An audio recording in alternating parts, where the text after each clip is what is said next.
Tata group ਨੂੰ air India ਦੀ ਕਮਾਨ ਮਿਲੀ ਹੈ, यानी 에ਅਰ ਇੰਡੀਆ ਦੀ ਘਰ ਵਾਪਸੀ ਹੋ ਗਈ ਹੈ।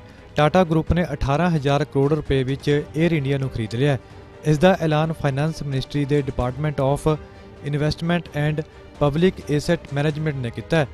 टाटा ਦੇ ਹੱਥ 에ਅਰ ਇੰਡੀਆ ਅਤੇ 에ਅਰ ਇੰਡੀਆ ਐਕਸਪ੍ਰੈਸ ਦੀ ਕਮਾਨ ਆਵੇਗੀ। टाटा ਨੇ 에ਅਰ ਇੰਡੀਆ ਦੇ ਲਈ 18,000 ਕਰੋੜ ਰੁਪਏ ਦੀ ਬੋਲੀ ਲਗਾਈ ਸੀ, ਜਿਸ ਵਿੱਚ 15,300 ਕਰੋੜ ਰੁਪਏ ਕਰਜ਼ ਦੇ ਰੂਪ ਵਿੱਚ ਅਤੇ ਬਾਕੀ ਨਕਦ ਦੇਣਾ ਹੈ। 31 ਅਗਸਤ 2021 ਤੱਕ 에ਅਰ ਇੰਡੀਆ ਤੇ ਕੁੱਲ 61,562 ਕਰੋੜ ਰੁਪਏ ਦਾ ਕਰਜ਼ ਹੈ। ਉਸ ਵਿੱਚੋਂ 15,300 ਕਰੋੜ ਰੁਪਏ ਟਾਟਾ ਦੇਵੇਗਾ। ਦਸੰਬਰ 2020 ਵਿੱਚ ਸਰਕਾਰ ਨੇ 에ਅਰ ਇੰਡੀਆ ਦੀ ਨਿਲਾਮੀ ਦੇ ਲਈ ਕੰਪਨੀਆਂ ਨੂੰ ਸੱਦਾ ਦਿੱਤਾ ਸੀ। 4 ਕੰਪਨੀਆਂ ਨੇ ਇਸ ਨਿਲਾਮੀ ਪ੍ਰਕਿਰਿਆ ਦੇ ਵਿੱਚ ਹਿੱਸਾ ਲਿਆ। ਇਨ੍ਹਾਂ ਵਿੱਚ ਟਾਟਾ ਅਤੇ ਸਪਾਈਸ ਜੈਟ ਹੀ ਅੰਤਿਮ ਗੇੜ ਤੱਕ ਪਹੁੰਚਣ ਵਿੱਚ ਸਫਲ ਰਹੇ। 68 ਸਾਲ ਬਾਅਦ 에ਅਰ ਇੰਡੀਆ ਟਾਟਾ ਗਰੁੱਪ ਕੋਲ ਚਲੀ ਗਈ ਹੈ। Bids received. These are the bid received. So the Tata Sons Private Limited, their SPV, Talis Private Limited, is the winning bidder at 18,000 crore. The second bidder was consortium led by Shri Ajay Singh. This is a consortium, not a individual sole bid. The transaction does not include non-core assets, including land and building, valued at 14,718 crore. These are not being part of the transaction.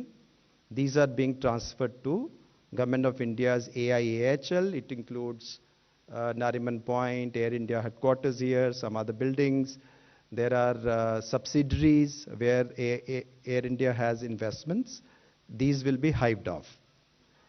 So Talis Private Limited, which is basically Tata Sons SPV, has emerged as the successful bidder for the sale of equity shareholding of GOI in Air India, in AIXL, which is a subsidiary of Air India, is a part of this transaction, and 50% of Air India in AISATS, which is another joint venture of Air India, along with management control.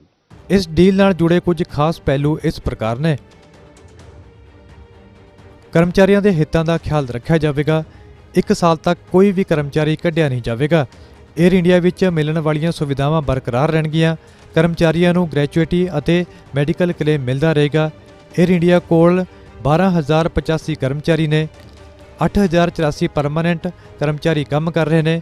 4,001 ਕਰਮਚਾਰੀ contract basis ਤੇ ਕੰਮ ਕਰ ਰਹੇ ਨੇ। ਮੌਜੂਦਾ ਸਮੇਂ ਵਿੱਚ air India ਕੋਲ 4400 ਘਰੇਲੂ ਉਡਾਣਾਂ ਨੇ। ਵਿਦੇਸ਼ਾਂ ਵਿੱਚ 1800 ਲੈਂਡਿੰਗ ਅਤੇ ਪਾਰਕਿੰਗ ਸਲੋਟ ਨੂੰ ਕੰਟਰੋਲ ਕਰਦੀ ਹੈ। 에ਅਰ ਇੰਡੀਆ ਦਾ ਸਫ਼ਰ ਕਿਸੇ ਸਮੇਂ ਟਾਟਾ ਨੇ ਹੀ ਸ਼ੁਰੂ ਕੀਤਾ ਸੀ। ਇੱਕ ਨਜ਼ਰ ਹੁਣ ਤੱਕ ਦੇ ਸਫ਼ਰ ਤੇ ਵੀ ਮਾਰ ਲੈਂਦੇ ਹਾਂ।